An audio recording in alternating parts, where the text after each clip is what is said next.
show them the area around the shingle, or around the box vent right now. These shingles are going to be the ones we're going to have to manipulate to get this box vent out. This is the first time attempting a repair on this roof. You're doing it along with us. We're going to have the camera over my shoulder the whole time. We got to take these nails out, put the new box vent in. These box vents are covered on the roof with shingles on the side. We're going to see if we're able to replace this box vent without rendering any damage to these shingles. We're going to be as careful as we can, use the proper tools, using a beveled mudding tool to break the seals on these shingles so we can lift them up. We're also going to be using State Farm's snake tool to set our nails and to separate shingles where needed. And of course a hammer to drive the nails, cut when we need to with a sharp blade. But get going on the go.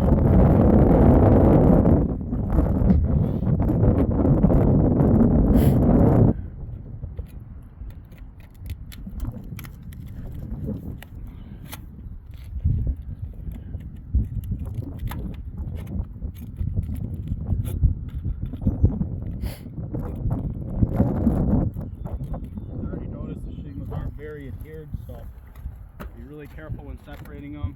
Hopefully avoid any material transfer.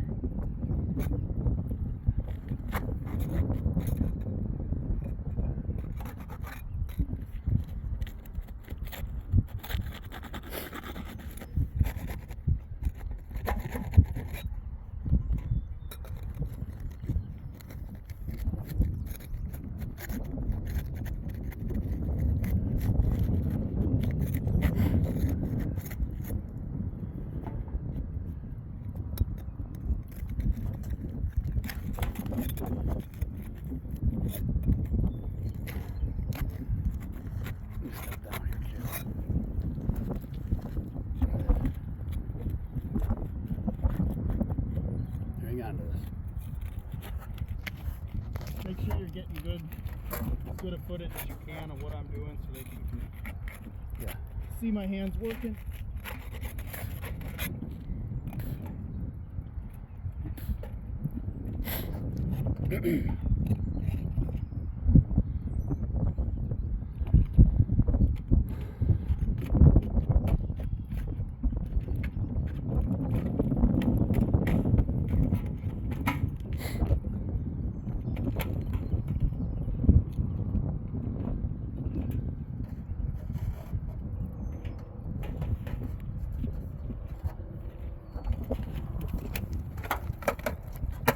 Coming out pretty easy.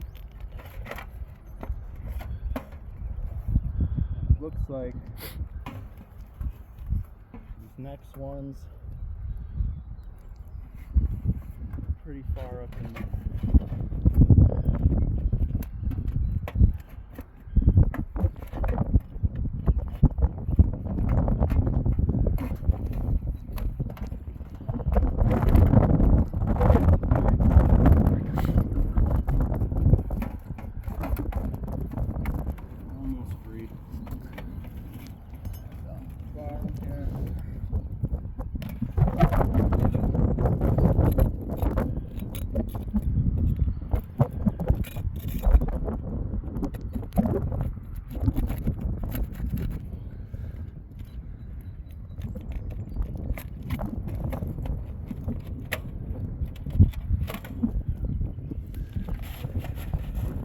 Got the box vent out. As you can see, I was being as careful as I could, using a sharp scalpel to separate the shingles, not being aggressive or lifting in any way, and we tore a shingle. Completely incidental. This side looks okay. Nothing seems to have happened over there, but in just the one box vent, we did this. So that's at least this one shingle that we need accounted for per box vent so far. We have not put in the new box vent yet, so we'll see if we're able to successfully do that without causing any further damage. But right now, it's looking like that shingle is not pre-loss condition. We need at least one shingle per box vents on this roof, whatever there is, 18 or something like that. So there's the old box vent. Here you go, David. Hand me the new one and the caulk gun.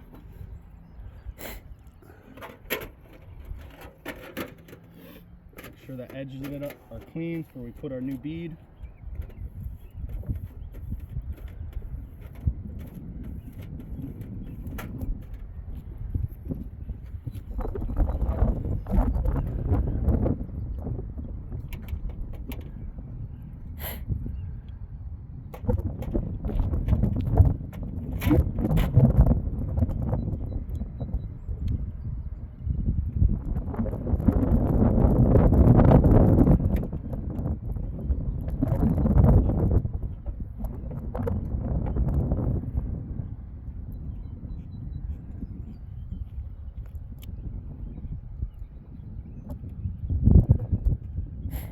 For me.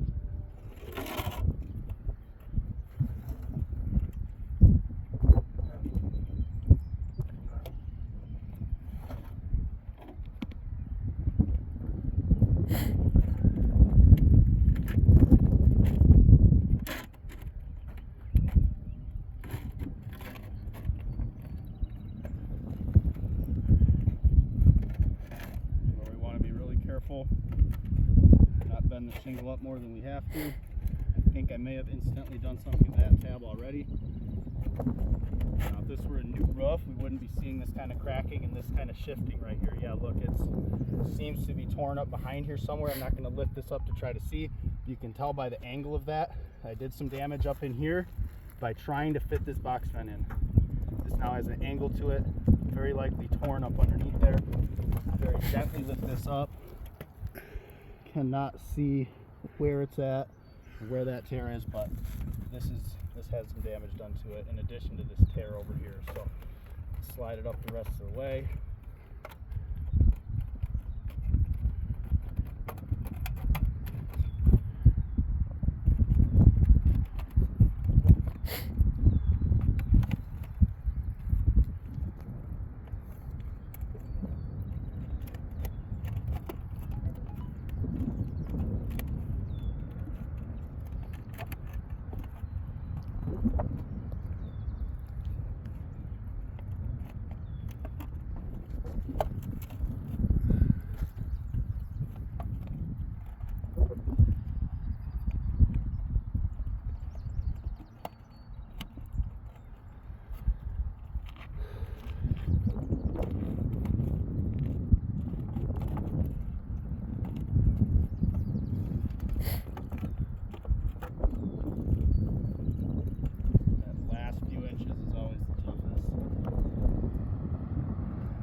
careful and patient.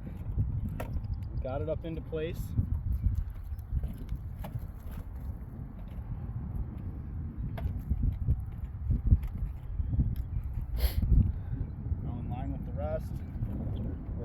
rungs, ready to drive our nails in. Putting the nails in here, and at the bottom is not going to cause any damage to the shingle, so the repair is basically complete. But we already got a close-up of this crack over here, right, Adam? Yes, sir. That one, and this, I'm not going to lift up to see what happened, but it is wiggling this way and wants to sit like that, so we have to push it back straight for it to be where it needs to be. But some damage happened up behind here where this tab ends. So this one and this, that's two separate shingles per box vent. We need at minimum one shingle per box vent, and the ability to supplement if we go to 2 or 3 shingles per box vent. So that's where we're at right now.